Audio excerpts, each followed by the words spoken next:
Good afternoon, good evening, good morning, wherever you are in the world. Good to see all of our viewers and listeners tuning in. We got already 1,500 here. We are joined by, of course, my beautiful co-host, brilliant mind, brilliant scholar, revolutionary, resistance par excellence. If you wanted to meet Femme Fatale, she's the one. My beloved co-host, Sarah. And Hi. of course, by my two Iranian brothers, Uncle Haz and Nima. Welcome, welcome. We have a full house today and a lot to talk about. As we said, breaking news, we have bombing still ongoing in Beirut. So it looks like the Zionists are still out there for blood, the satanic regime. So let's get into it. Sarah, take us away. Where do you want to take this today? Well, Shall we go? it started off as I brought them both on because I was like, Iran wins. We need to bring the Iranians on because last night when Trump posted, I said, that's it. He has conceded, he has chickened out in time for his deadline. So I think we should go over sort of everything that transpired last night. And see how we can put this kind of together up to the minute, maybe, I guess. Starting off with the debacle that was the Pakistani prime minister. Take us away. What do you think? Yeah. So I just want to say a few things to you about how the Iranian people feel. So I'm well connected with a lot of family and friends who've got VPN, and I've got videos being sent to me by people who are in the center of Tehran every night that they're there. They are gathering there, and I'm telling you, it's like literally 50-50. 50% of the people don't want to have a ceasefire. And I mean, truly, their attitude is, we don't need a ceasefire. And the other 50% are like, maybe it's better we have a ceasefire because they've learnt their lesson, because they've come on their knees and they have accepted the fact that Iran's got this 10-point plan, and they've accepted that as the basis of the negotiations. So when you've got someone because at the end of the day, you've got to bear in mind, Iran is not the antagonist here. Iran is the defender here. Iran is not the one that attacked first. It's in what you call a defensive escalation ladder. It's a ladder which they will escalate as they get attacked. Iran is able to absorb huge amounts of damage because people don't understand by looking at a map how big Iran is. Iran is the same size as Germany, France, Italy, Britain. And if you add Spain, it's 1.9 million square meters. And Iran on its own is 1.65 million. So we are literally the same size as Western Europe. You cannot have enough munitions to destroy Iran and think that you're going to basically be able to destroy it with munitions. The heart of the people wants to carry on fighting.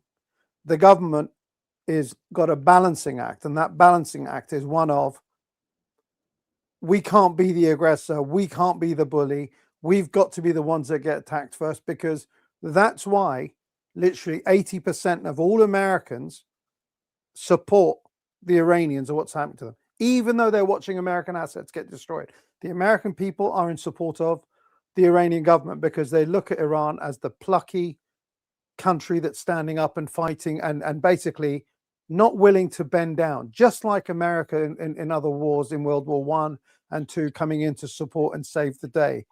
Just like Britain was the plucky one that was fighting against the world.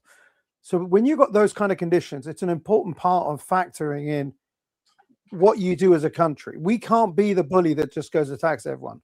And I think our government has done the right thing. They accepted the ceasefire. That was all set out.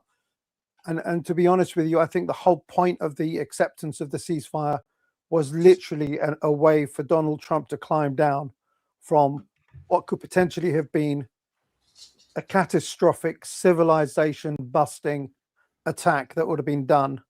And I'm not talking about to Iran. I'm talking about to what would happen if the whole of the Persian Gulf was to go up in flames. If all the oil facilities, the terminals were to go up, the world would go dark. I've written a paper. It's a 34-page document which goes deeply into, the fragility of these refineries and terminals and how much time it takes to build them, how long you would need, what kind of assets, who are the countries that can make these assets. it's not. It's very easy to break it. It's very hard to build it. So that's why, you know, we have to be very careful, because we are the custodians and guardians of the sanity of what happens in this sphere here. Because obviously the Americans and Israelis are not the grown-ups in this room. They are the children. They are the ones that are sticking their, you know, that the dummy out, throwing it on the floor, and I want to do this, that, and the other. So I could go on, but I'm going to stop there. But that's how I feel about it. I think Iran should have accepted the ceasefire to keep us in the good graces of the world as the good people. But I think everyone on this panel agrees that there is no way that Israel was ever going to let, you know, the king of Epstein defense not carry on with the war. Mm-hmm. You know, it's pretty obvious that he's not going to be able to walk away from this situation. Donald Trump is here because of the Epstein files, and because he got bullied into it, and because the Zionists told him, you know, it's going to be easy. Yeah, we're doing like this. Now he's you know, in Iranian we say Zaideh. You know, that means he's got pregnant now. He got pregnant with this whole situation. So I'll be quiet and let others have a conversation and say stuff. Nima I Jan, think. Oh, God. Yeah, so I agree with that analysis from Uncle Oz. I think that's kind of why they accepted the terms and the framework, because for them it was also about, well, this is the framework, and if you listen to the wording, it's very interesting. I always tell people, when it comes to the Islamic Republic of Iran, language matters. Listen carefully to everything they say, because they use a lot of words, but every word they use has meaning. And I looked very carefully. I've listened very carefully to the new supreme leaders, what he said when he was his very first speech, then after when he's spoken, and I listened very carefully to the terminology and the words that Arakchi used yesterday, the foreign minister, foreign secretary, and his wording was very, very clear. We have accepted not to retaliate if they stop attacking us. That was the gist of what he said. And he said exactly what Hoz was kind of pointing to, and that is, well, we're not the aggressor, we're defending ourselves, but this is the framework that Donald Trump has accepted. And now, before we went on, the Speaker of the Parliament, Ghalibaf, he said 3 out of that 10-point plan has already been violated, and as such, the ceasefire, there's nothing, we can't continue with it, essentially. That's a really important to understand that, because a lot of people were angry, and I think Hoz is right, it's 50-50, but I feel that Iran really can't give up, especially, again, Pakistan. Well, everyone wants to talk about Pakistan, but Pakistan is Pakistan has a very special position here. They have a very, very good relationship with China, and have had for many, many years. China and Russia are allies with Iran, so they can't take the lead on this. Pakistan has a military agreement with Saudi. They have a very good relationship with the United States. Some would say they are a puppet of the United States, but they're also very, very closely tied to China. So they have a unique position to bring this thing forward. And Iran was not in a position to turn this down blindly. However, Iran has also made it clear, again, what did they say yesterday? The Supreme Council, the National Security Council, what did they say? They said, our finger is on the trigger. I think the exact words they used were any foolish mistakes and miscalculations by the enemy. And that's where we are now. I think that Iran had to do this, and moving forward, Iran has to treat this the way that Russia treats the Ukraine situation. You can negotiate, but the fighting goes on while we negotiate, because we're not dealing with normal actors. We're not dealing with normal geopolitical actors. We're dealing, in my opinion, with Zionism and the worst, and imperialism in its decaying form, meaning we're dealing with the most rabid version of decaying capitalism and fascism that the world has ever seen. And that's important to remember. I want to talk about how what happened last night, because people in the chat seem very confused about what transpired last night. Maybe they're doing it on purpose, but I was going to go through it anyway. So aside from Trump's truth posts, we got the tweet from the Pakistani PM Sharif. But the peculiar thing about this tweet was that it had been edited.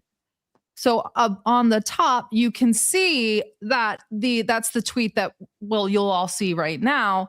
But below it is what was posted originally. And as you can see, someone sent him this tweet to post. It says draft Pakistan PM message on X.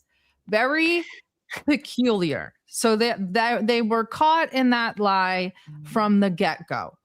My suspicion and suspicion of most is that the United States wrote that tweet themselves and sent it over to the Pakistanis or the American ambassador to Pakistan or whomever was in Islamabad doing the negotiation. So that this is the tweet, and we obviously highlighted the tweet. Now, keeping in mind that this was probably written by the Americans or some other outside person. The ceasefire everywhere, including Lebanon. They named it specifically. We obviously highlighted that because later on we'll talk more about Beirut and what's going on in Lebanon. Can I just jump in here really quick? Please. I just want to add one thing. Last night, I was invited live when this news broke on Pakistan TV, and I want to make this public. I was invited live on Pakistan TV, which is a national television program. They broke the news there that there was a ceasefire agreement. Pakistan PM then came on, gave some comments, and then I was the first one up as the foreign commentator. And what did I say? I said, I don't trust President Trump to keep his word. And instantly they cut me off. They booted me from the show. And afterwards, I was told that you cannot criticize Trump on Pakistan TV at this point. So I could not even give criticism on Pakistan TV, the most mild criticism, which that I don't believe that Trump is trustworthy. And so since then, I haven't been invited back on, and I took offense to it because I said, okay, well, I mean, come on. This is Pakistan. You're a nuclear power, and you're going to be so... Pakistan's a nuclear power. It's the only Muslim nuclear power. Mm-hmm. Yeah. And there they are like, oh, Donald Trump, we can't offend him. I said, what's wrong with you? Have a spine. But as Nima pointed out, they are always considered puppets of the U.S. You know, ISI has a very close relationship with the CIA historically and with the U.S. government. But that was a real shock to me. So that's to show you that in the minutes after the ceasefire was made public, there was absolutely zero criticism of Trump in Pakistani media that was allowed. Go ahead, continue. Sorry, Sarah. Okay. And then we got a statement from Arakchi, based Arakchi. But guys, read these statements and read them carefully. He tells them he is responding to a tweet and considering the request. There were no discussions at all. The Americans and the Israelis are just tweeting and making TikTok videos and doing edits and whatever. And Iran is responding to that. There's no indication that there were any formal discussions or even informal discussions. And this is where he says that the negotiations will be based on the 15-point plan. That was the starting point and the general framework of the 10-point proposal by Iran. So that was all last night. And I thought that was just masterful by Arakchi. He said, okay, we'll go with the ceasefire. And just like reminded me of Russia, because Russia can always just say, we haven't changed our conditions for peace. Like Iran has maintained and had those in writing for the entirety of the duration of this attack. I don't hate to call it a conflict. It's an illegal attack on Iran. And so it was just masterful for him to just fire back and say, okay, great. We'll do a ceasefire starting with what we said was needed to have peace. And now we're all caught with our pants down. But what did you guys think last night? I know it was late for both of you because you're in Central Europe and the UK. But Nima, do you want to go first? I was on a space with you, Sarah, wasn't I? That's right. We were like, I was a bit stunned because, based on that, I was thinking, well, okay, I'm trying to be critical here, but this comes across as a complete win for Iran. But then again, we quickly, we were like, okay, well, will it actually hold? Will it actually be applied? And that's the important thing here. And it hasn't. and the Strait of Hormuz is now closed again. And I love Dmitry Medvedev on Twitter. He is my favorite. You know this. I mean, Medvedev is my guy. Like, he is. Yeah, Medvedev on Twitter. Medvedev and Ghalibaf on Twitter are like my power animals. Like, they talk the way I would if I were in their positions. So it was really interesting to see. It was like, oh, grand opening, grand closing.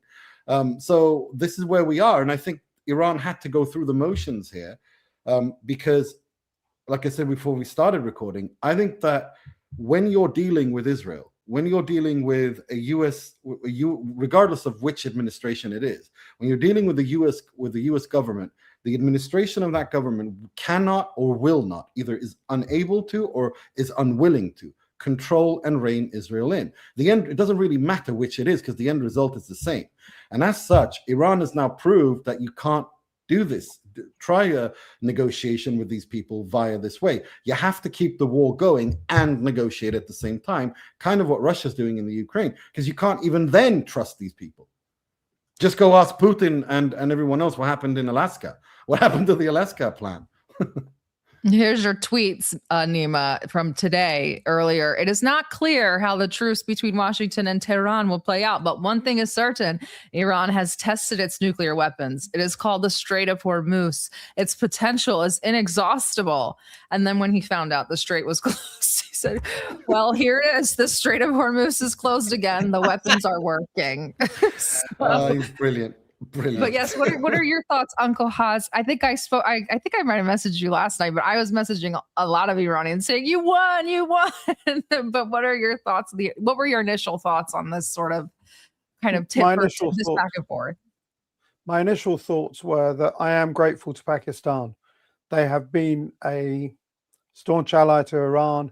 They have turned around and, like, you've got to realize that there was a plan that was put in place by the Israelis to kill Abbas Araghchi and to kill the other negotiator, which is Ghalibaf, and they were going to assassinate them because that's what they're good at. And ISI turned around and reported it to the Prime Minister. The Prime Minister reported Donald Trump, and Donald Trump told the Israelis, you're not allowed to kill them. We're negotiating with them. So, you know, as much as people are laughing at them and you know, this is like a joking matter, I appreciate Pakistani people. I appreciate the Pakistani government. I don't like the fact that they are so in bed with the CIA that is keeping them in place at the moment. But the people of Pakistan, the population of Pakistan are all into supporting Iran. I'm not talking about just the Shia. The people of Pakistan are wonderful. Exactly. And Afghanistan and all of these countries that have got this Muslim, majority countries are all in support of it. And Pakistan's no different. Unfortunately, a lot of the governments that are Muslim countries have to bow towards Tel Aviv or towards Washington. And that's what corrupts, the flow of goodwill from their people into the halls of power. That's where it fails. I don't blame the Pakistani government for what they've tried to do. And to be honest with you, even one day of respite from bombing is better than no days at all. And I'm glad that we did get that one day. And I don't know if we've been attacked or not, other than by the UAE, which is obviously, a little small agent of Israel and is doing it to make sure that the war continues, that they don't want the ceasefire, because Israel does not want the ceasefire. Israel's point on all of this is to keep going and keep going and keep going. It looks like they're able to take an unbelievable amount of damage. And because Iran is limited by the fact that it doesn't hit civilian infrastructure, it doesn't hit civilian, houses, buildings, schools, universities, and whatever else, Israel is getting away with murder, basically. And what Pakistan has done is allowed for a door to be open. But what it's also done by the same token is it's actually shown the further genocidal attitude of Israel, which is, again, another weapon that is now in the pocket of Iranians and the world to say, look, well, the Iranians did accept the ceasefire and they stopped attacking people.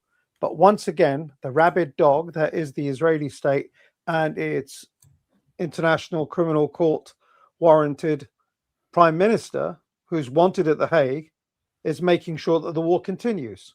So everything they've done is actually just helped Iran. It's helped Iran in winning the goodwill of the planet Earth. More there's like, if there's 8 billion people in the world, if all 8 billion people were aware of what's happening, because I'm not saying everyone is, I'd say 70 to 80% of the world will turn around and say, Iran, do their head in. Another 10% may be indifferent, but there's be about 1 or 2% that are on Israel's side. And that's it. And we can't take chances and start doing things that will harm our friends and allies and also our reputation, because Iran has been absolutely using the doctrine of reciprocity. So they've hit a university, we didn't hit university. They hit an oil field, we hit an oil field, because there's red lines for us of things that we will not do. They've hit 600 odd schools, universities, and places like that. We refuse to lower ourselves to their level as Iranians, because we look at ourselves as a moral army. We look at ourselves as a higher level of, empathic intelligence towards the neighbors that we've got. They show nothing but viciousness, and I call it Satan worship, Moloch, Baal, call it what you will, because when your opening gambit is to target 168 children in a school, not in a single tap, not in a double tap, but in a triple tap attack, 3 times they attacked those children and killed them. Then there is something really wrong with you people. And America, unfortunately, has learnt the lessons of what Israel is doing in being absolutely vicious, and is now made it its own doctrine, thinking it's somehow successful. And maybe the fact that Israel got away with Gaza and no one and nothing stopped it lends it, the confidence to say, well, you know what, let's just do it to other people. No one did anything about Gaza. And that's how I feel about the whole of the Pakistan. And I say it happily. I appreciate everything Pakistan has done. I love Pakistan. I love Afghanistan. I love all of the people that are showing faith and support to the Iranian people and our armed forces and our leadership. Amen. And the only thing I want to add to that is free Imran Khan. That's all I want to say. Well, yeah, of course. So after that, we got the saying, Iran and Oman will charge for Strait of Hormuz passage. And I want to remind our viewers that these are not international waters, so that is not a valid argument. These waters belong to both Iran and Oman. And so they were going to charge as they see fit.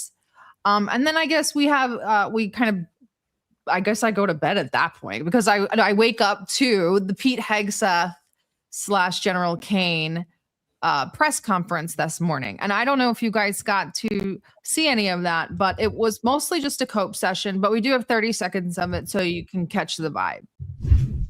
Our troops, our American warriors, deserve the credit for this day. But God deserves all the glory. Tens of thousands of sorties, refuelings, and strikes carried out under the protection of divine providence. A massive effort with miraculous protection. Dude 44 Bravo spoke for all of us. God is good. Was all about Jesus. I believe the pilot was also compared to Jesus at one point, rising. The miraculous pilot, this 06, probably in his at least late 40s, walked 100 kilometers with a sprained ankle. He scaled a cliff face, an Iranian cliff face, undetected, and hid in a mountain crevice until the wonderful CIA saw him move. And we went in and we got him. Could I just jump in very quickly and say Please. that the distance off the shore of a country, which is your land, your part of your sea, is 12 nautical miles. Correct. The distance from Reshm and between the Sultanate of Oman is less than 24 nautical miles, is the gap. So therefore, it is in fact something that belongs to Iran and does belong to Oman. So there is no doubts whatsoever. So they have been able to take their ships through for gratis, but legally now we can actually turn around and say, you're actually going through our security zone now, and we are going to actually charge you money because you're going to safely go through and nothing's going to happen to you. So Panama and Suez. I want to speak about that because this is a critical point. Just before we came on air, Christian Amanpour was interviewing the Prime Minister of Greece, Prime Minister Kyriakos Mitsotakis. And what did he say? This is where it becomes a very interesting conundrum. Greece, of course, as you know, has lots of islands, right? If you extend the 12 nautical miles around the hundreds, if not almost 1,000 islands, small rocks, everything, the entire Aegean becomes a Greek lake, which means that there's no international waters by which Turkey or Russia or any other country of the Black Sea can pass their ships without crossing into Greek territory. So what did Greece end up doing? Even though Greece has the right under international law, as you pointed out, 12 nautical miles plus the EEZ shelf, Greece withdrew to 6 miles because if they go to 12 nautical miles, Turkey is going to attack them because it says it's a threat to their national security. And this is part of the ongoing tension. Now, Iran has invoked the 12 nautical miles with Oman, citing their sovereignty. And Greece now on air, the prime minister said, this is contrary to international law because they can't do it. And he was saying, because Greece is one of the largest shipping nations in the world, I think 25% of all shipping in the world is Greek flagged. He's pissed because he can't do it. Because it's going to create a war tension. But Oman and Iran can happily shake hands and share the money, of which they're going to share half of the profits each. So that's just to show you the geopolitical situation now and the various economic aspects as well as geographical aspects that are involved with this that a lot of people don't understand. It's not a small amount of money. It's working out to about 500 billion a year. It's 96 billion a year. 96 okay. But the Sultan, but to Iran, that's 10% of its GDP at the moment. For the Sultanate of Oman, that will become near enough the biggest possible, sector they've got. So that would become Oman's new lifeline. It would give Oman, which is a fantastic ally of Iran, a revenue source to allow it to become a stronger nation that doesn't need the reliance upon its GCC countries, friends and brothers accordingly, how much of a brother they are to Oman. And you've got to bear in mind as well, Oman has actually played the neutral role in many conflicts. They've never, ever taken sides. They've never come out against Iran. So Iran and Oman have got a very special relationship. And like Iranian nationalists are saying, why is Iran giving half of our money there? We're not. We're looking after a nation that is our friend. And if you have strong friends, guess what? They can help you in the future. And that's what you need. You need strong allies and friends. You build them up and you turn them into people that have got value that you've helped them create and get, and they'll defend that value in the future with you because you've done right by them. So it's all about the politics of doing and the thing is, it's doing the right thing. That's the most important thing. It's do the right thing by people, and people can trust you to be an honest broker. It's like the Chinese. They're honest brokers. They want to make money. They're on the penny, but you know what? You're not going to get screwed over by them. Like the Russians. If Russians sign a contract with you for this oil at this price, that's the price. They're not going to turn around and say, well, the price has gone up and let's just put the price up. You sign the document, that's what you've got it at. And if it hurts us as Russians, we will just take it because that's what we agreed to. That's how you build rapport and reputation as a country and as a business. So people need to behave like good, honest people. And Sarah, we've completely derailed your whole point. I don't even remember the point, but I don't care. It doesn't bother me. I like an organic conversation. But now I do forget what I was going to say. So go ahead, Nima. What were you going to say? No, I agree with I agree with everything Has said, that this is how Iran needs to, or Iran wants to behave, and this is pretty much how the Islamic Republic in its foreign policy has been consistent in how they behave towards friendly countries, towards getting neighborly countries on their side. It's basically, this is the fundamentals of the multipolar order, the new multipolar world that we're all wanting to be born. and that is, we negotiate, we respect each other's sovereignty, we agree deals, and we stand by them. But just again, I hate to be repetitious, but I really think that the only way that Iran can continue, now they've proven to their allies, and that you cannot, any deal, any negotiation, any treaty signed with the United States and Israel is not worth the paper it's printed on.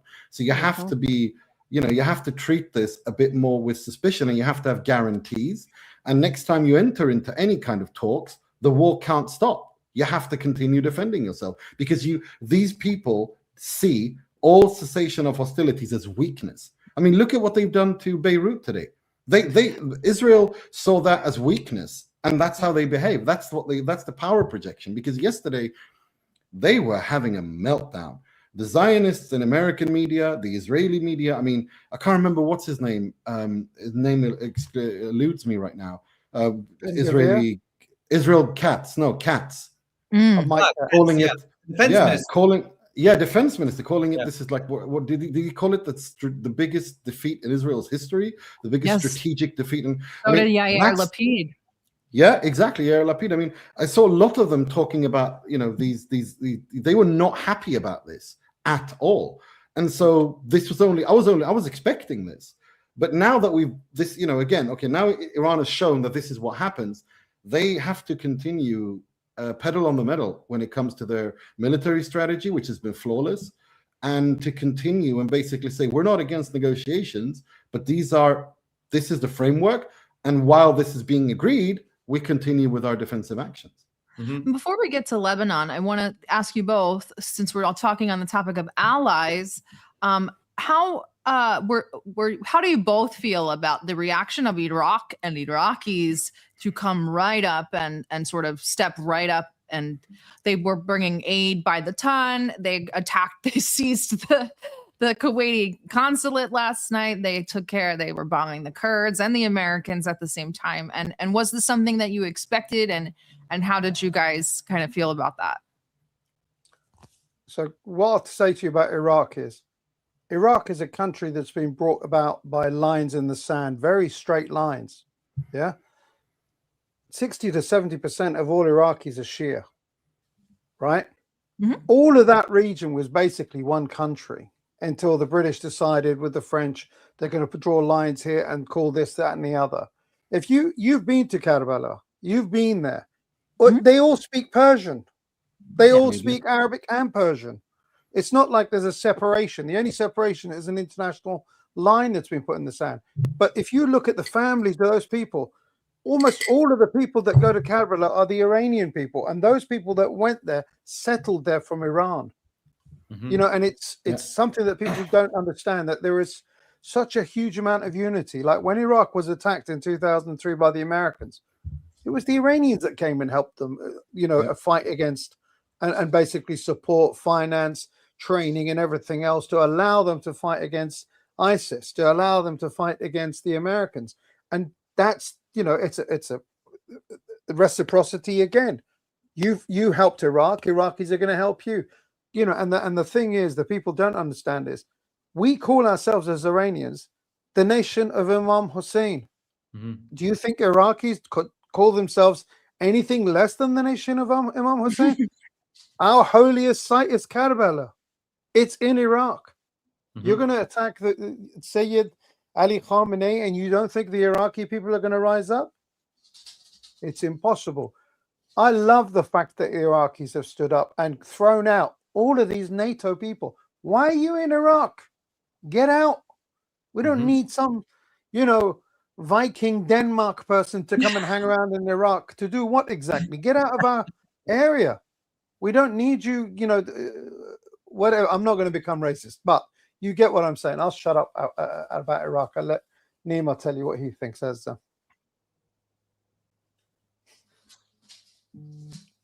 Nima? Oh, sorry. Yeah, sorry. I forgot to unmute. Yeah. No, I agree with Hos said in the sense that, they have strong cultural and historical ties to Iran, and I'm not surprised by it at all. And I thought it was very nice to see. I saw people in Kashmir do the same thing, people who don't have a lot of wealth, and they were giving it all away to help by medicine, and I thought that was beautiful. I thought it was a moment, historic moment, that the sacrifice of the Iranian people was not unnoticed by the world, but also by their neighbors and the people and their brothers and sisters in that in the region. And I thought it was very, very beautiful. I wasn't surprised at all. Asia is different from Europe and culturally different, and people react differently. And so I wasn't surprised at all. خون ما داغه.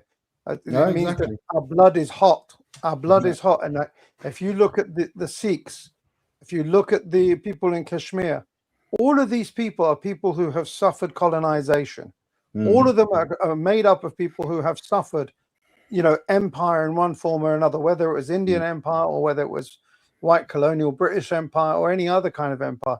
These people understand what it is to have a boot on your throat and on your face every day that you can't remove. And that's why the people of Kashmir were selling their gold. That's why the people of Iraq have been under pressure for the last 23 odd years. In their thousands, you see videos of them coming, kids giving their pocket money, breaking their piggy bank and whatever. And it's absolutely amazing to see Sikhs, Kashmiris, Punjabis, all of them like praying and being with us in solidarity. And if there was no borders, I promise you millions would come across borders to go, give me a rifle.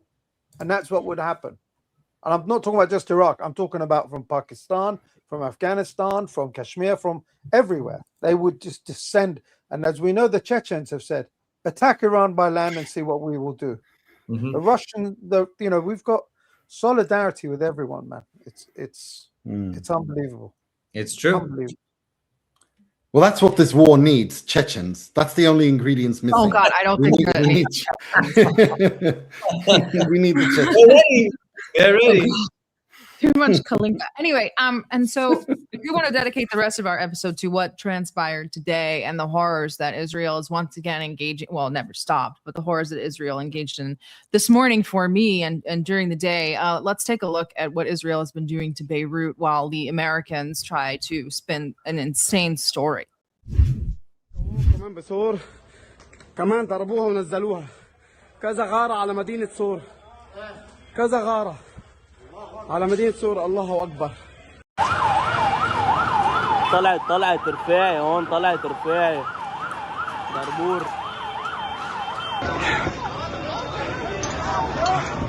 هون في حدا؟ انتبه ما يطلع شيء فوقك.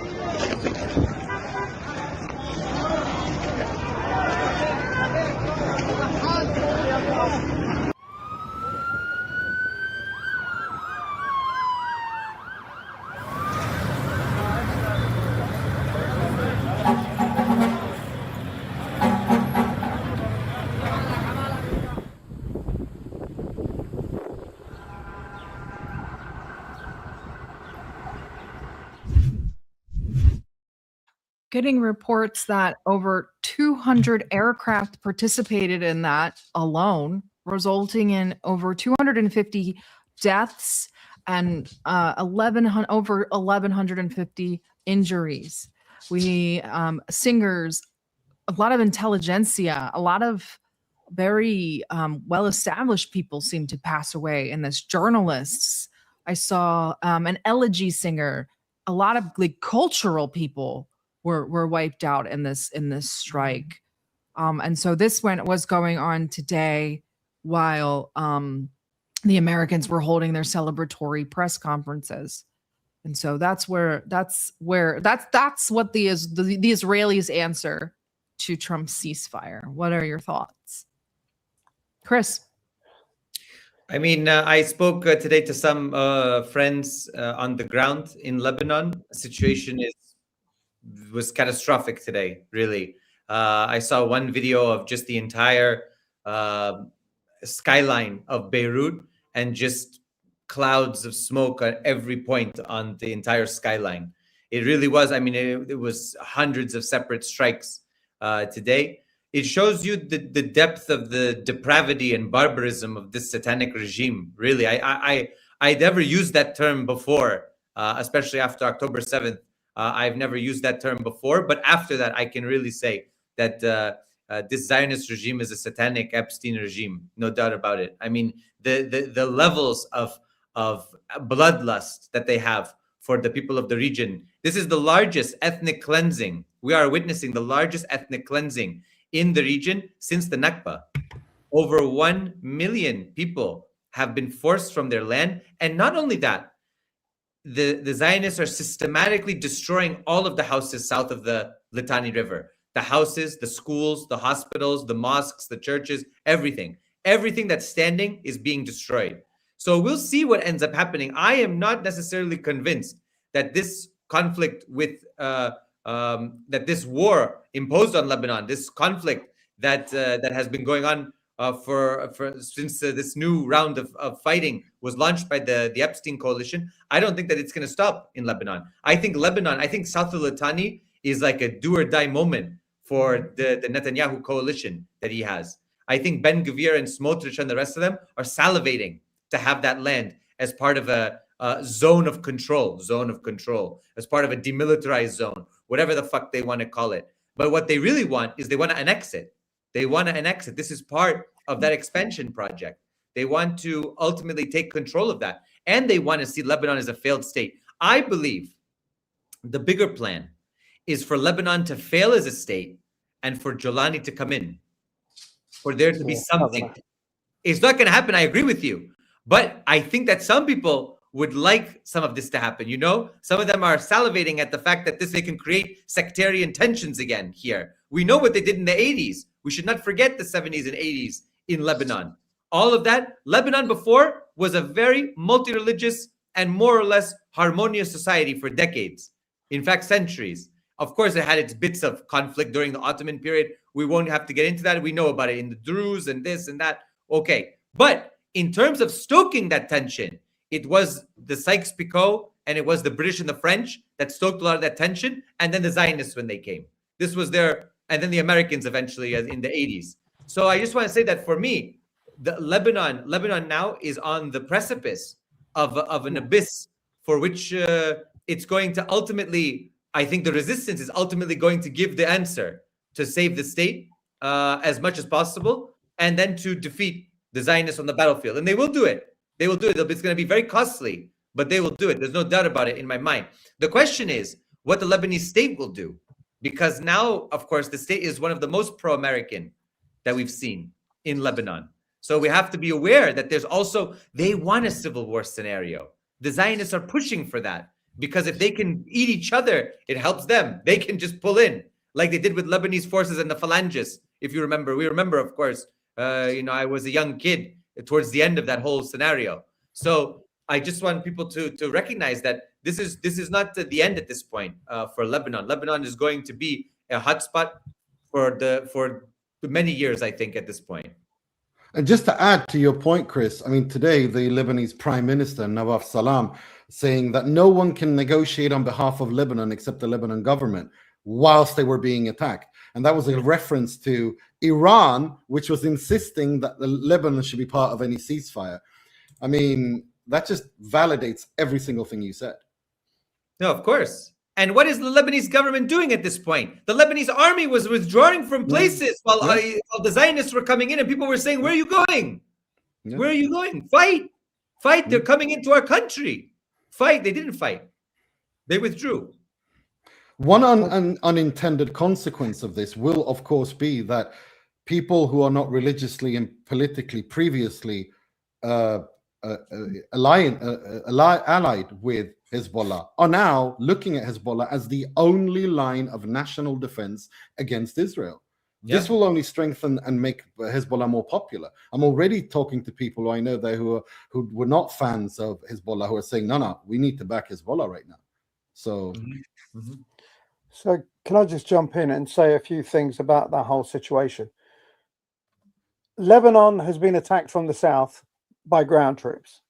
Hezbollah has destroyed something like 70 to 100 Merkava tanks. They are handing them their asses. On the ground, the Israelis are unable to move forward. it's not just the bravery of Hezbollah that's absolutely amazing in this conflict as a resistance that's stopping their country from being attacked. It's the asymmetric systems by which they are defeating the way the Israelis attack. The Israelis have lost a ton of human beings. They're not used to losing people. Mhm. So when they lose people, they get in a plane and they go and lash out at Beirut. Southern Beirut, Dahia, is destroyed. There's no targets left for them to destroy because there's no more buildings for them to destroy. They've just moved that destruction into Beirut proper. What they've done by doing that is not everyone in Beirut is a part of the Shia people.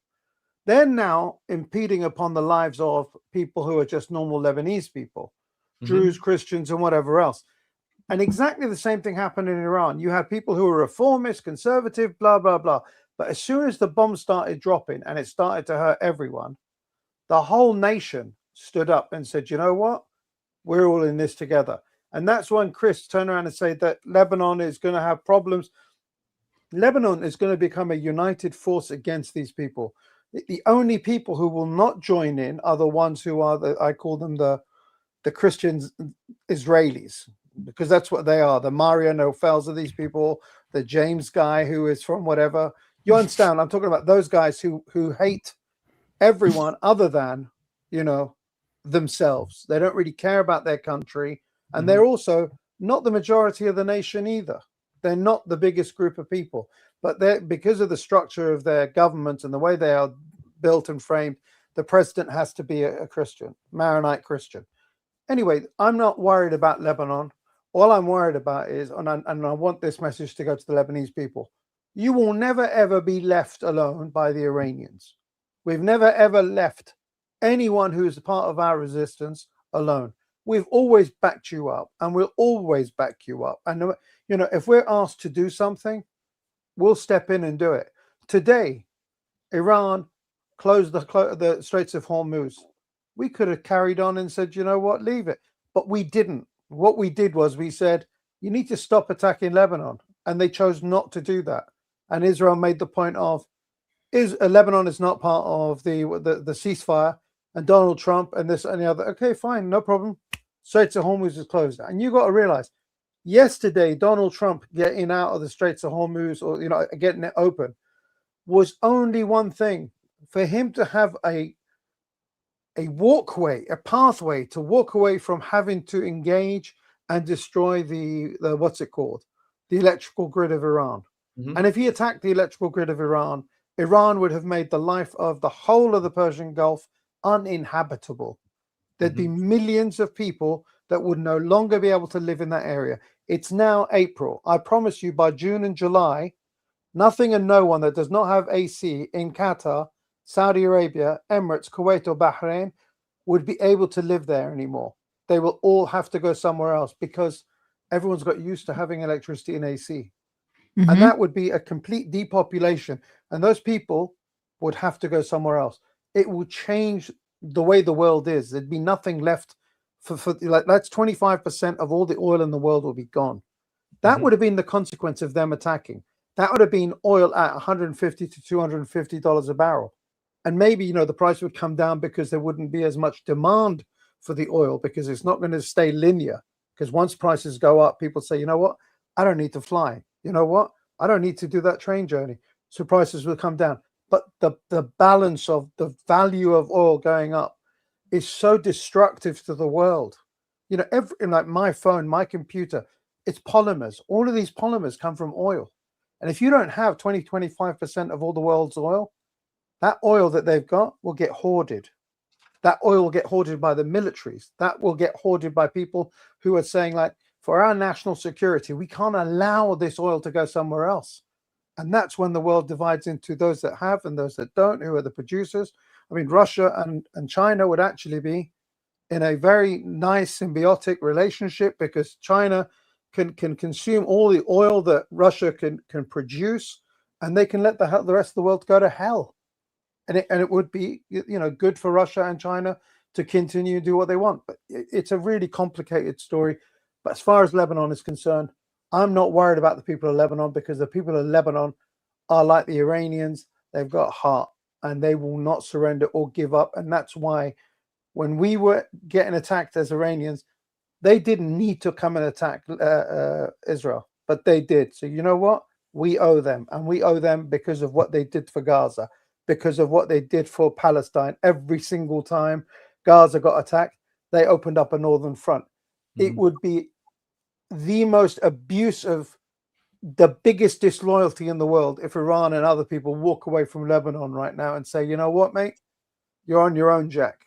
And that's not happening with us as Muslims, as Shia, as anyone with a shred of humanity in them. Sorry for my speech. No, I think I do want to I do you're want right. Hear you, to Sarah. pull up the reactions from the Iranian I can't officials. hear you, Sarah. You can't hear me? I can hear you. I can hear you both. Yeah. Can he hear you? I don't know. No, but I do want to show the Iranian officials' reactions to the attack on Lebanon. And here's Khalibaf, who says, you know, you've already violated 3 of the things that were supposed to be the foundation to our negotiations. And in such a situation, a bilateral ceasefire and negotiations are unreasonable. And now the Americans obviously tried to do some, I think he'll leave and come right back, tried to do some damage control of, there's a PBS reporter exchange with the president who says, oh, Lebanon wasn't included. As we've already shown you, it was very much included. I can read it out loud. The reporter says, I asked about Lebanon still being hit and if he'd seen that. He said, yeah, they were not included in the deal. I said, why not? And if they should be. He said, because of Hezbollah, they were not included in the deal. That'll get taken care of too. It's all right. I asked, and you're okay with the Israelis continuing to hit them? He said, it's part of the deal. Everyone knows that. That's a separate skirmish. Okay, you got to talk faster. Now, I love this because Iran says, no. Like, don't forget, viewers and everybody, the Americans are trying to put Iran on the hook for October 7th, the Beirut bombing of the barracks. So if your proxy is in Israel is going to act like a rabid rogue state, guess who's responsible? You. You armed them, you created them, you nurtured them. And so I really love this angle. Of course, Caroline Levitt at her press conference said that it wasn't included, et cetera, et cetera. And so Ismail Baghehi says, if this isn't yet another case of the U.S. early reneging, then what is it? And so we're back to square one. And here is Mohsen Bazai. He's from one of the senior commanders of the IRGC and we stand with all our might alongside the Hezbollah Mujahideen, and we will punish the Zionist enemy. The responsibility for the collapse of the ceasefire lies with America, which either does not want to or cannot leash its rabid dog. Violations of the ceasefire by America will also not be tolerated. Fantastically, they put the square in the lap of the Americans. What are your thoughts, all 3 of you? And then we'll get some final thoughts before we go. I just want to add to that. He's not part of the government, but he's an MP, Amir Hossein Sabiti. He said, as predicted, the enemy immediately violated the ceasefire, and Ghalibaf correctly stated that with the violation of the ceasefire, further negotiation is no longer logical. But, this is important, but merely declaring a position is not enough. But merely declaring a position is not enough. Israel and the US bases must come again under fire on the ground to show that Iran's response is balanced. And that's the tone now within the Iranian lawmakers and within the Iranian parliament. And they're basically saying, okay, now you've proven your point, now back it up again with military action. And I think that has to be, I hate to be repetitious, this has to be the MO moving forward. Haas, can you hear us now? I can hear you now, and I'm sorry, but for some reason, don't worry I about lost it. Do you have any my thoughts camera. on the fact that Iran is finally making America take responsibility for its proxies and the thoughts or the response of the Iranian officials to the breaking of the ceasefire by Israel? Listen, we all knew that Israel, one way or another, was going to find a way to not actually stick to this. They were going to find an excuse. They were going to make sure that the Epstein class are allowed to carry on doing what they've got to do. And Donald Trump was just looking for an exit from, I am going to destroy your civilization comments. I am going to destroy Bridge and what's it called? Power Day. Bridge and Power Day had to either be done by him or someone had to give him an excuse to be able to step down. Reality of the matter is, I didn't think that we were going to get any kind of ceasefire. I was glad we got the 1 day worth of ceasefire because great, we got 1 day as well. They're not going to be able to rearm themselves. They don't have anything to be able to rearm themselves with. All they've got left at the moment is the weaponry that they're using in what's it called? In Lebanon. They can't bring that kind of level of devastation over to us because we've got an integrated air defense system, as has been proven by the fact that we've taken down multiple aircraft, and their weaponry that they've got, which is the long distance offshore weaponry, they don't have that anymore. It's done. So they do need to get punished, and I hope that they get punished in a severe way. And I definitely want to see the UAE punished more than anybody else, because they were the first people to sign the Abraham Accords, and they have flown over to Iran and done the work of Israel for them, which is continue to escalate and instigate problems for Iran and having the ceasefire. So I think that the UAE needs to be punished in a much harsher way than anybody else. And, you know, Kuwait has been letting them use HIMARS from there. They need to get punished. And Bahrain, I don't know, really. It's about time the people went and kicked these people out. And the Americans don't have a base anyway. It's literally like empty warehouses with holes in it. So I don't know what else we can do to their properties. I mean, Bahrain is the same size as, you know, 3 or 4 Hyde Parks. It's like it's tiny piece of nothing. There's nothing. What Iran could do, what Iran could do to Bahrain is to bomb that friendship bridge with Saudi Arabia as a form to finally, as far as if this continues as an escalation. But I just wanted to say, have you one seen of the named targets? That was one of the targets that Iran named when they were threatening the power plants. They didn't attack our bridges and destroy all of them, so we can't go and do that. Remember, I said it's about defensive escalation. We can't. We can't jump the. And it's proportionality, which is a part of international law and international warfare. Yeah. I just wanted to ask: have you guys? JD Vance gave a ridiculous interview to Fox News. We've got it. 1 second. I mean, oh my God. Ask you about Lebanon. Go ahead, yeah. Because there seems to be a disagreement about whether Lebanon was included in this proposal. And the Speaker of the Parliament, who you're going to sit across from the table from in Islamabad, it's just said that he thinks negotiations would be unreasonable while that war is ongoing. So would you ask Israel to hold off strikes to allow some space for these talks? Well, first of all, I know there's been some conversations between the Israelis and the leadership of our country today. I haven't been involved in that because I've been busy doing stuff in Hungary. I'm actually supposed to get an update when I get on the plane. But let me say a couple things. First of all, I actually think, and there's a lot of bad faith negotiation and a lot of bad faith, propaganda going on. I think this comes from a legitimate misunderstanding. I think the Iranians thought that the ceasefire included Lebanon, and it just didn't. We never made that promise. We never indicated that was going to be the case. What we said is that the ceasefire would be focused on Iran, and the ceasefire would be focused on America's allies, both Israel and the Gulf Arab states. Now, that said, the Israelis, as I understand it, again, I'm supposed to get a fuller report when I get on the plane, have actually offered to be, frankly, to check themselves a little bit in Lebanon because they want to make sure that our negotiation is successful. That's not because that is part of the ceasefire. I think that's the Israelis trying to set us up for success, and we'll, of course, see how that unfolds in the next few days. But look, if Iran... Yeah, man, I got to be honest with you. They have restrained themselves massively. They're going to pull back so the Americans can imagine this is the restraint they've shown in the last day when they couldn't go and attack anybody else because they've had so many dead that the only thing they can do, it's like Gaza all over again. In Gaza, the Hamas and whatever else would kill 10 of their soldiers in an ambush, They then go and drop bombs on hospitals, in car parks, and just bomb the living daylight out of civilians, because their attitude is they've killed 10 of ours, we have to kill 500 of them. And that's There's what it actually is. They've arithmetic. lost. Huh? There's an arithmetic. I've seen some praise. Americans are 3.8 Israelis. Yeah, How I've seen many? some. Or one Israeli is worth 3.8 Americans. America? I don't know the math for Iranians. So No, you'll no, have no. to. Listen to me. They've turned around and said for the 1,000 Israelis that died on the 7th of October, they want an exacta price of 100,000 people. Yeah. They've now exceeded that by 3 or 4.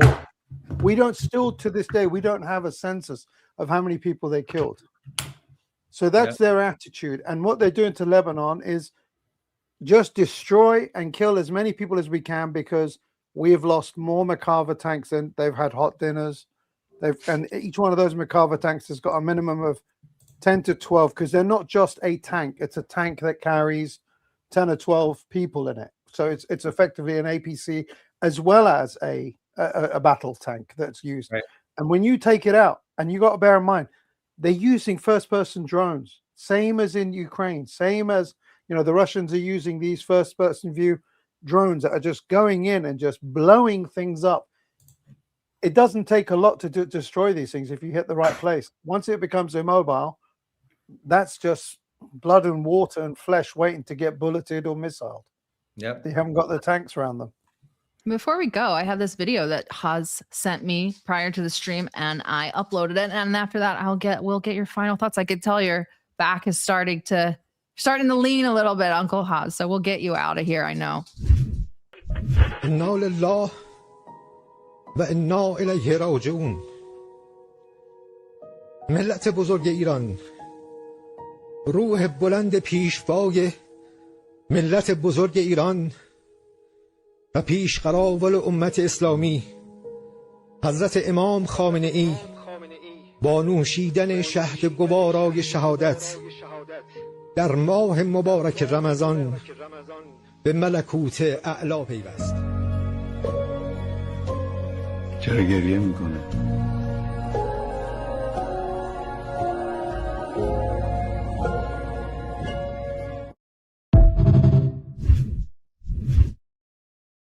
Really great video. Thank you for sharing that, Haz. I should have given a warning prior. I'm sorry.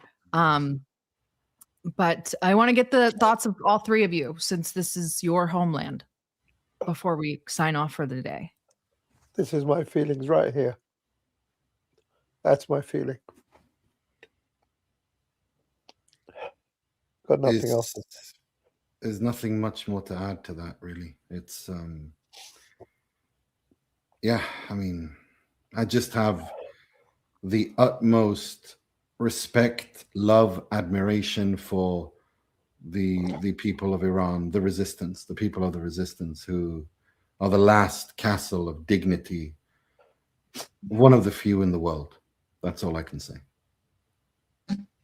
Martyrdom is in our DNA. We grew up with all of this. We grew up with Karbala. We grew up with all of our heroes throughout our history, regardless of the invader that came, So it's just it's part of our religion. It's part of our homeland. It's part of our nation, pre-Islam, post-Islam, at all points. Whether it was Alexander the Great, or later the Mongols came, Hulagu Khan burned most Iranian cities and killed millions of Iranians. Millions. And Iran is still here.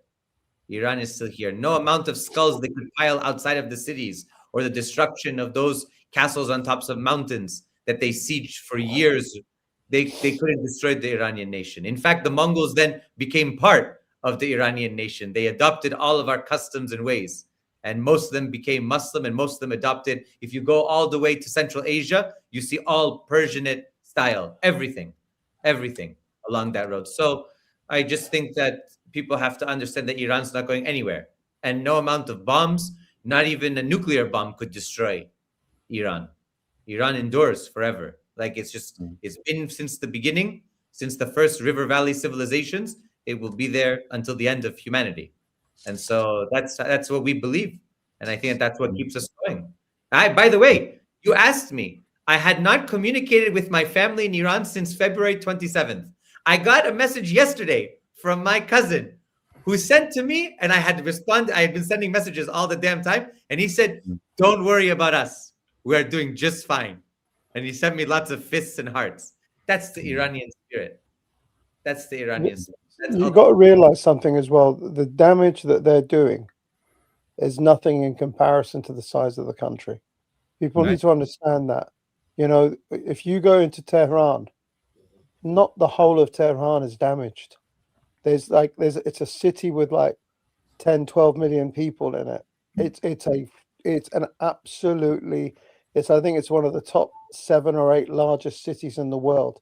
There isn't enough munitions to destroy Tehran.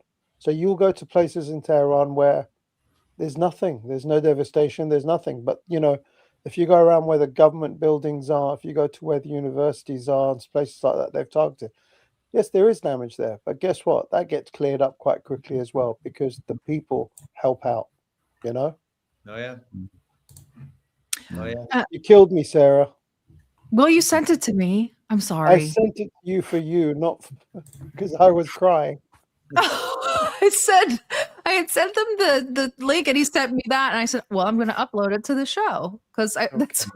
I'm sorry, I apologize, but I think it was a beautiful video, and we try to share stuff that humanizes all of the people behind the axis of resistance as much as we possibly can. And so, you know, and it was interesting today, a story came out about the United States, actually the Pentagon, physically threatening the ambassador from the Vatican, and someone came and said, "You think that they will hesitate to harm religious people? They killed the Ayatollah." And just, we need to continuously put that into perspective, that these people have no morals, no scruples, and they don't care who they kill. I want to say, DD Geopolitics, myself and our wonderful producer were in Beirut for the funeral of Sayyid Hassan Nasrallah and Sayyid Safiuddin. I was there. I was in the stadium. Ghali Buff walked right by me. Larijani, everybody was there. I saw them all walk right by me because we were in the front with the media pool with Jackson and Haz al-Din and everybody else. We were with the crew from Iraq, everybody, all of our friends. And first of all, it was extremely emotional. There's a picture that the press caught of me crying as well. But I want to say that we have not had the funeral for martyr Ayatollah Sayyid Ali Khamenei. I believe this is going to be millions, tens of millions on the street. They can't even adjust for the amount of people that will go to Mashhad for this funeral. I mean, that's why it hasn't happened yet. Well, first, it was in the war. Second, it's just going to be enormous. And I think that will be a show of defiance and a show of unity. So I hope myself that I will be there, inshallah. I hope that every Iranian can go who can. But I think that ultimately this will prove, I know they like to say AI and everything, but those people on the streets night after night, I'm sure all of you are in communication with relatives, with friends. Everybody is out there. Everybody is out there. Everybody is defiant at this point. I don't know of anyone who's not defiant. Even cousins of mine who disagree with the government and have their own criticisms and say, God, the economy is bad, this is bad, that's bad. They're all out there because it's not only an attack against the government, it's an attack against the nation, it's an attack against the people. That's what it's an attack against. So I just think that people should get ready because what's to come will be a huge force of unity. And I think that all of the opposition, so-called opposition, Reza Pahlavi, Rajavi, all of these disgusting groups and horrific traitors, the blood is on their hands. And I don't believe they have any more power after this. I think they're done. I agree. I agree with that. Well, do you want to give your social media or any final thoughts from either of you? And guys, I'm going to forego the super chats because I just want to end on the poignant note that we're ending on. And we'll read them next time. But from any of you guys, just Google Hoz. It'll come up. Google Hoz. That's what I did. I was like, let me go Google his biography. Yeah, that's it. If you go to any of my social media, it's got my link tree, which has got a link to absolutely everything. Just look up Uncle Hoz. I'm on every platform. But, you know, I only do this because I'm a British politician. I don't do it for money. I don't get paid. Actually, X is the only people that pay me like nearly $200 a month or something. Like, wow. Yeah, I have never been paid by YouTube, Instagram, or anybody else for anything. And whatever I do out of the love of my defense of Iran, humanity, the poor, the workers, Britain, all the things that matter to me as a human being. That's what I do my social media for. And I don't need any more clout or anything. So just Uncle Hoz if you can feel like it. If you don't, it's all good. Nima, please tell everyone about your sports journalism and how you tie that into what's kind of going on. Well, I mean, being of Iranian descent and being a football journalist, soccer journalist, they call it in the US, but football journalist covering Italian football pretty much full time as an independent journalist from 2012 and onwards, building my own platform. And, you know, politics has been part of since the day I knew my name was Nima. I mean, the Palestine struggle demonstrations, I come from a very political background, my family all the way to my grandfather, grandparents.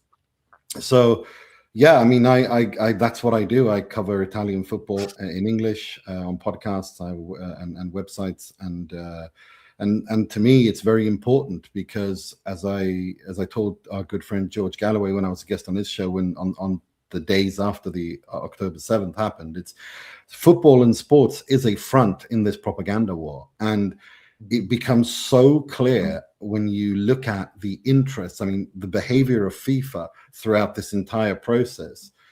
Gianni Infantino, essentially, and FIFA putting out a statement or basically inventing international law, saying that the West Bank is historically ground that is not decided who it belongs to, which is absolute nonsense. Because they invented that. They just went against the United Nations. They went against the U.S. government even, because the official position of the U.S. government is the two-state solution with 1967 borders.